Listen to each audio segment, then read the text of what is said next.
Habang nanatiling nakatulala si Zhao Yu sa prinsesa, hindi maiwasan ni Fang Ning na magtanong sa sarili kung ano ang nangyayari. Kasabay nito, nagsalita ang prinsesa, "Asawa ko, bakit siya nagpapasalamat sa akin?" Dahil dito, napabulong si Fang Ning sa prinsesa at nagtanong, "Naalala mo ba ang taong ito?" Sa pagkakataong yon, sinubukang alalahanin ng prinsesa ang nakaraan, ngunit sa kalaunan, sinabi niya, "Hindi ko siya natatandaan."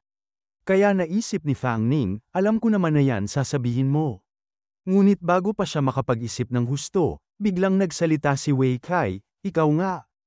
Agad namang nagtanong si Fang Ning, "Wei Kai, kilala mo siya?" Magalang na sumagot si Wei Kai, "Oo, young Master Ning. Ako ang nag-asikaso noon sa libing ng kanyang pamilya." Dahil dito, lalong nagtaka si Fang Ning at nagtanong, "Libing? Kung ganun, bakit siya nagpapasalamat sa prinsesa sa pagliligtas ng kanyang buhay?" Muling sumagot si Wei Kai, "Ang batang ito. Isang malungkot na kwento. Ang pangyayaring ito ay may kaugnayan sa kasal ninyo ng prinsesa, young Master Ning." Noon, bago pa niya matapos ang paliwanag, biglang nagsalita si Zhao Yu, "Bagamat maaaring hindi na ako matandaan ng kamahalan, kailanman ay hindi ko makakalimutan ang kanyang kabutihan sa pagliligtas sa aking buhay." Kasabay nito, biglang nakaramdam si Zhao Yu ng paparating na panganib. Sa isang iglap, agad niyang tinulak si Wei Kai upang mailigtas ito mula sa isang pag-atake. Dahil dito, malakas na bumagsak si Wei Kai at labis na nasaktan. Napabahala si Fang Ning at inisip, "Ang bilis, ni hindi ko man lang naramdaman ang pag-ataking ito." Sa parehong sandali, isang bagong panganib ang naramdaman ng prinsesa. Walang pag-aalinlangan, itinulak niya si Fang Ning habang sinasabi, "Mag-ingat ka."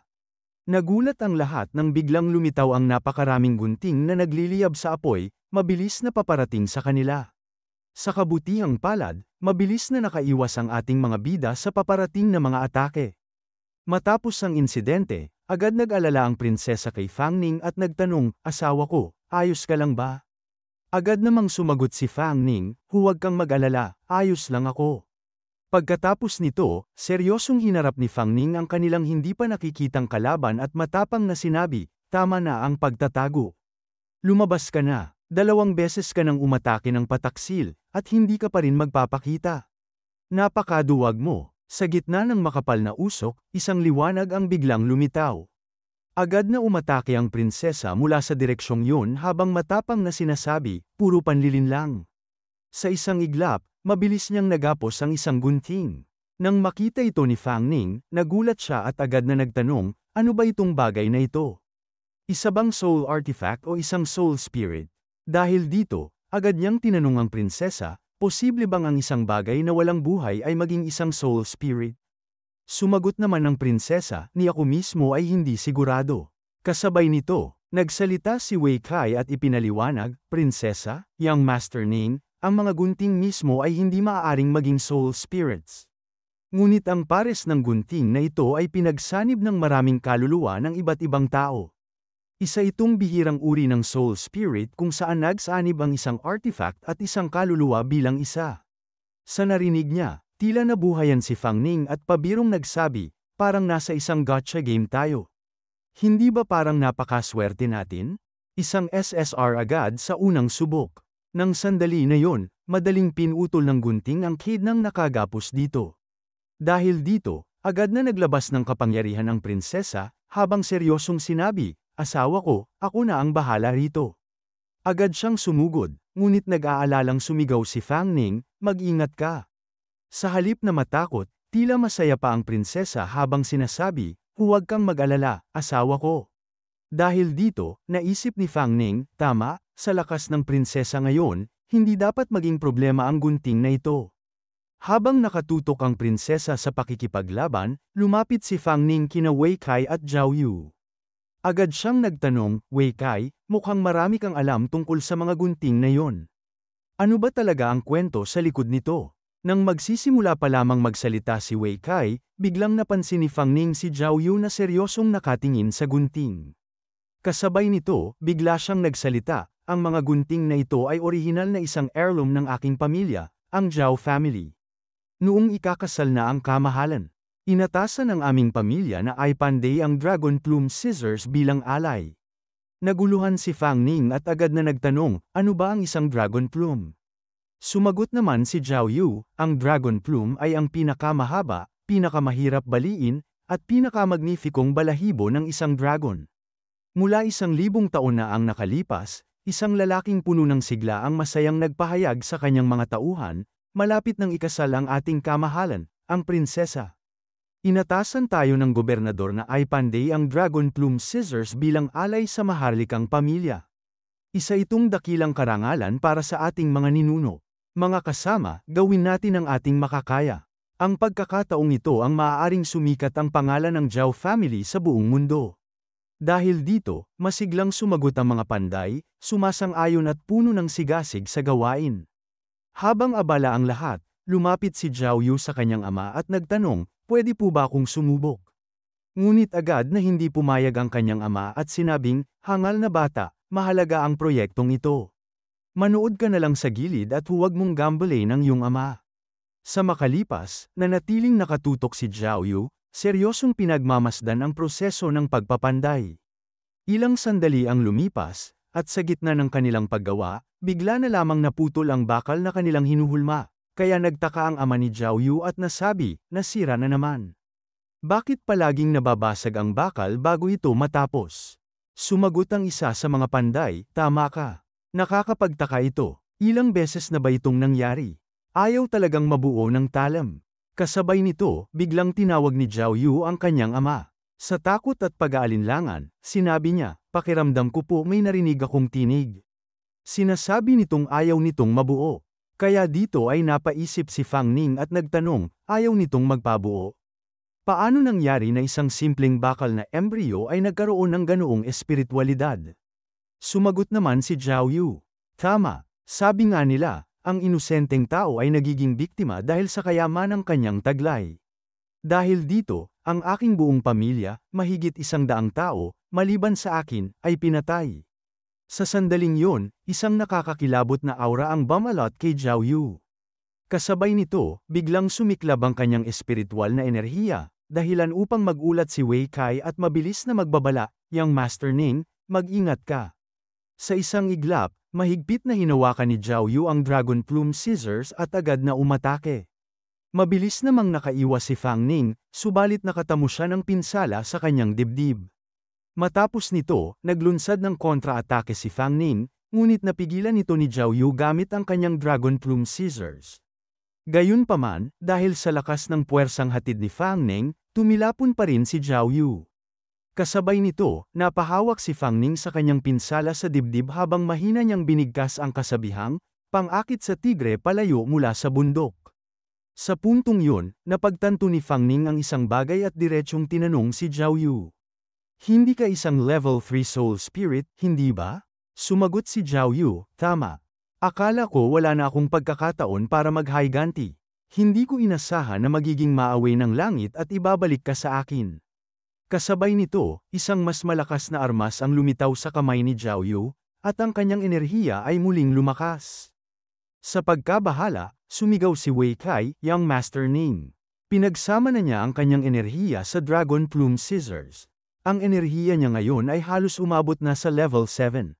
Kailangan mong mag-ingat. Ngunit nanatiling kalmado si Fang Ning at sinabi, Wei Kai, magtago ka na lang. Kanina lang ay hindi lang ako nag-ingat kaya ako nataman. Kung hindi ako nagkakamali, ang biglaan niyang pag-atake ay nangangahulugang wala siyang tiwala na kaya niya tayong talunin sa patas na laban. Pagkatapos ay agad na umatake si Zhao Yu kay Fang Ning, na nagdulot ng malakas na pagsabog dahil sa lakas ng kanyang atake. Subalit nagulat si Zhao Yu nang makita si Fang Ning sa kanyang gilid, na maglulunsad ng atake na malapit ng tumama sa kanya. Ngunit muli itong napigilan ni Zhao Yu gamit ang kanyang kalasag. Kasabay nito, umatras si Zhao Yu at gumamit ng kanyang soul skill, ang Silken Threads Untwine. Napansin ni Fang Ning na may mga liwanag na pumapalibot sa katawan ni Zhao Yu. Kaya sinabi ni Wei Kai, Young Master, ang mga liwanag na yan ay kayang hatiin ang iyong katawan. Dahil sa narinig, nabahala si Fang Ning at tanging nasabi na lang niya, what the hell? Nang sandali ring yun, ang mga liwanag na pumapalibot kay Fang Ning ay nagdulot ng matinding pinsala sa kanyang katawan. Ilang sandali, isang malakas na aura ang biglang pumihil sa soul skill ni Zhao Yu. Dito, makikita ang prinsesa na galit na nagsabi, "Anong ginagawa mo sa asawa ko?" Sumagot si Zhao Yu, "Ngayon, maghihiganti ako para sa pamilya ko." Kasabay ng mga salitang yon, ginamit ni Zhao Yu ang soul skill na Falling Petals. Mabilis na naglabas ng maliliit na portal sa paligid niya, at pagkatapos ay biglang naglabas ng matatalas na itim na bagay mula sa mga portal. Nang sandaling yon, agad na umatake ang mga ito sa ating mga bida. Ngunit mabilis na nakaiwas si Fang Ning at ang prinsesa, habang si Wei Kai, na muntik ng matamaan, ay hindi na nakapigil at tanging nasabi na lang, "Oh my God!" Agad niyang binago ang kanyang anyo, naging isang maliit na nilalang, at paulit-ulit na binibigkas, "Ayaw ko pang mamatay." Pagkatapos, nagmadali siyang naghukay at nagtago dahil sa takot. Kasabay nito, agad na inilabas ng prinsesa ang kanyang mga kedena upang mapigilan si Zhao Yu sa kanyang mga binabalak. Pagkatapos, agad na sinundan ni Fang Ning ng isang malakas na pag-atake. Ngunit muling nakawala ang Dragon Plume Scissors at agad na umatake kay Fang Ning, na kinagulat niya. Subalit mabilis na naiwasan ni Fang Ning ang atake, habang makikita ang prinsesa na sumugod kay Zhao Yu. Kasabay nito, agad hinawakan ng prinsesa ang noo ni Zhao Yu gamit ang isang daliri, sabay labas ng malakas na kapangyarihan upang tapusin si Zhao Yu sa sandaling iyon. Subalit biglang umatake ang Dragon Plume Scissors sa prinsesa, ngunit madali lamang napigilan ng prinsesa ang binabalak nito. Maririnig ang sinasabi ng Dragon Plume Scissors, "Live together, die together." Ngunit nang sandali na yon, may naramdaman ang prinsesa. Kasabay nito, isang malakas na pagsabog na lamang ang nangyari, na dulot ng isang malaking liwanag. Mula sa nakaraan, napapatanong ang ama ni Zhao Yu, hindi ito mabubuo. May ganun ba? Zhao Yu, sigurado ka bang tama ang narinig mo? Sa mga taon natin sa pagdedisenyo ng bakal, hindi pa tayo nabibigo. Talaga may kakaiba dito, kaya agad niyang tinanong ang isa pang tauhan, si Zhao, paano kung magpalit tayo ng ordinaryong bakal?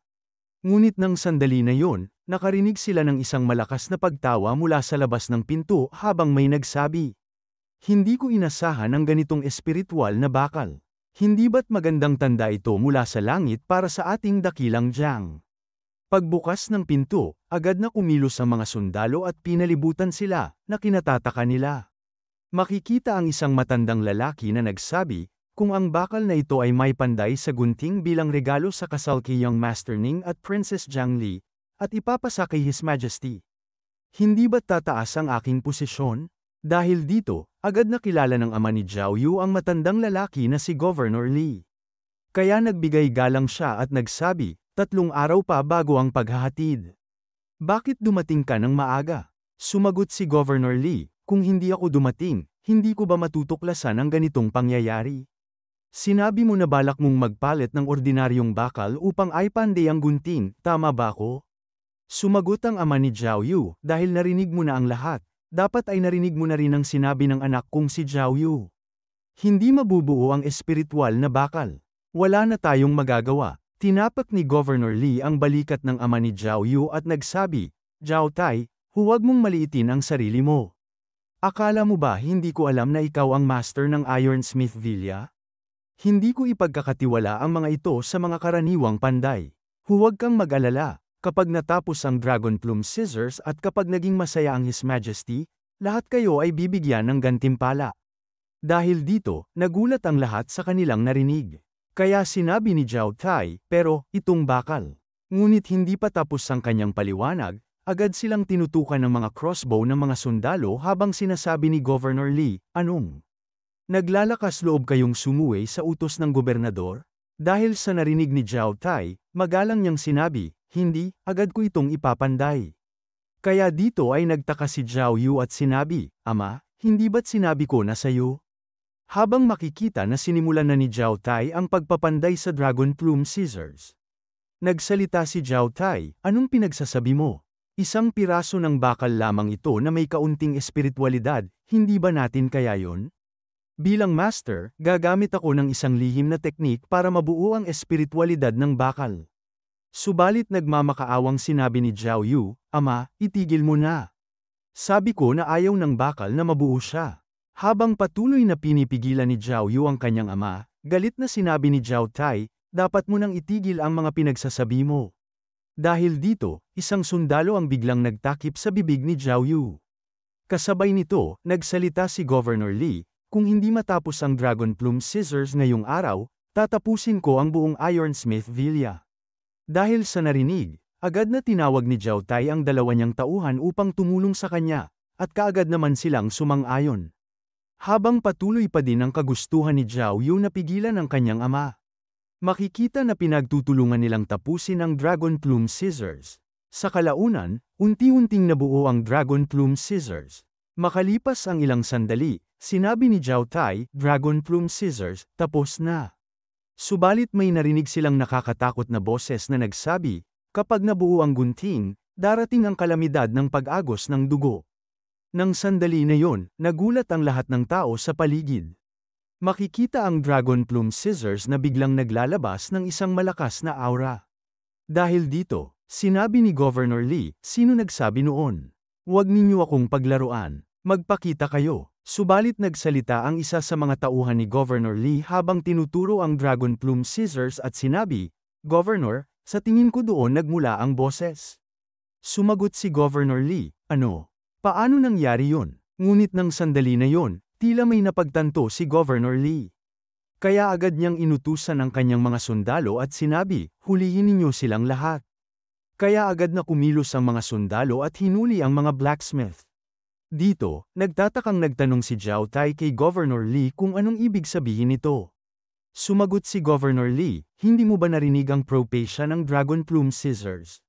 Sabi ng propasia, kapag natapos ang gunting, darating ang isang sakunang pagdanak ng dugo. Para sa aking kaligtasan, wala akong magagawa kundi hingin ang tulong ninyo upang protektahan ako mula sa sakunang ito. Naguguluhan si Zhao Tai sa plano ni Governor Li. Kasabay nito, bigla na lamang tinutok ni Governor Li ang Dragon Plume Scissors kay Zhao Tai at sinabi ni Zhao Tai, ikaw, masamang aso, binabaliwala mo ang ating kasunduan. Hindi ka makakaligtas sa ginawa mong ito. Walang pag-aalinlangan, tinapos ni Governor Li ang buhay ni Zhao Tai. Dahil dito, napasigaw si Zhao Yu nang makita ang nangyari sa kanyang ama. Mabilis na nagsalita ang mga kasama nila na kailangan nilang lumaban, sinabihan si Zhao Yu na dapat na siyang tumakas. Ngunit si Zhao Yu ay tulala pa rin, habang nakatingin sa kanyang ama na wala ng buhay. Subalit sa isang iglap, mabilis na tinapos ng mga sundalo ang buhay ng mga panday gamit ang kanilang mga crossbow, at lalong nalamig ang puso ni Zhao Yu. Naririnig ang mga sigawan ng mga tao sa paligid. Kasabay nito, agad na pinadapa si Zhao Yu ng isang sundalo. Habang makikita si Governor Li na may nakakatakot na ekspresyon habang sinasabi, sayang, ang gwapo mo pa naman, sana naging laruan ka na lang. Pagkatapos, habang nakatutok kay Zhao Yu ang Dragon Plume Scissors, sinabi ni Zhao Yu, ikaw, masamang aso, hindi kita palalampasin, kahit na isang multo na ako, hindi kita patatawarin.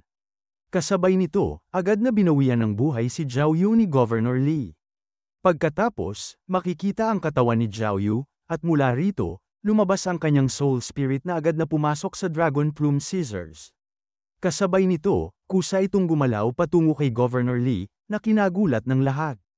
Dahil dito, hindi mapigilan ni Governor Li ang Dragon Plume Scissors at halos nagmamakaawa na siya sa kanyang mga sundalo na tulungan siya. Ilang sandali pa, iyon na rin ang katapusan ni Governor Li, tulad ng nangyari sa mag-ama. Pagkatapos, bigla na lamang nagising si Fang Ning mula sa kanyang panaginip tungkol sa kwento ng Dragon Plume Scissors. Habang makikita na abala ang kanyang mga kasamahan, nagtaka ang prinsesa at biglang nagtanong, asawa ko, gising ka na. May nakita ka na naman bang kakaiba? Sumagot si Fang Ning, tama ka, may isang gobernador na si Li Dacheng. Naalala mo ba siya? Sumagot ang prinsesa, hindi, kaya nagsalita naman si Wei Kai, ayon sa narinig ko, namatay si Zhao Dacheng ng aksidente habang iniimbestigahan ang kaso ng rebelyon sa Ironsmith Villa. Kasama na roon si Zhao Yu na na-involve dahil sa kanyang ama. Maaaring may iba pang nangyari. Dahil dito, napasuntok na lamang si Fang Ning sa poste at galit na sinabi, ang lalaking iyon, gumawa ng lahat ng uri ng kasamaan. Kaya sinabi ni Wei Kai, ano ang ibig mong sabihin, young Master Ning? Agad na sinabi ni Fang Ning, hindi nagrebelde ang pamilya ni Zhao Yu. Pinilit silang gumawa ng dragon plume scissors, at nang matapos ito, binaliktad sila ng lalaki at pinatay ang buong villa. Dahil dito, nagulat si Wei Kai sa kanyang nalaman. Subalit sinabi ni Fang Ning, "Tara na, kailangan nating hanapin ang mga relic ng prinsesa at umalis dito." Kaya hindi na nakapagsalita ang dalawa at sumunod na lamang. Ilang sandali nang makaalis ang ating mga bida. May lumabas na maliit na portal. Kasabay nito, lumitaw si Yuan Yu at sinabi, "Level 6. Kung titignan ang lakas ng labanan kanina, malapit na siyang mag-level up sa level 7. Nakakalito, kailangan ba namin siyang huliin bago siya mag-advance? Pero ayon sa utos ng doktor, kailangan ko lang siyang obserbahan. Kahit mag-level 7 pa siya, kaya ko pa rin siya.